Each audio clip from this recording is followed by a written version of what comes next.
আমরা সরকারের কাছে দাবি জানাতে চাই, অবিলম্বে জানুয়ারি মাসের 15 তারিখের মধ্যে জুলাইয়ের প্রোক্লামেশন ঘোষণা করতে হবে। আমাদেরকে বলা হয় নতুন সংবিধান করবে, তার ম্যান্ডেট কোথায়? আমরা বলি নতুন সংবিধান নির্বাচিত প্রতিনিধিদের মাধ্যমেই হবে। পাঠ করার সিদ্ধান্ত গ্রহণ করেছে সরকারের। এই সিদ্ধান্ত বৈষম্য বিরোধী ছাত্র আন্দোলনের এক অন্যতম বিজয়। আমরা সরকারের কাছে দাবি জানাতে চাই, অবিলম্বে জানুয়ারি মাসের 15 তারিখের মধ্যে জুলাইয়ের প্রোক্লামেশন ঘোষণা করতে হবে।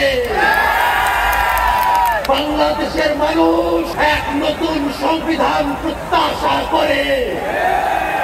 আমাদেরকে বলা হয় নতুন সংবিধান করবে, তার ম্যান্ডেট কোথায়?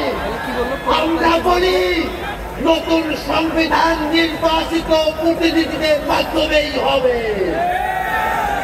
বাংলাদেশের আগামী নির্বাচন হবে গণপরিষদ নির্বাচন।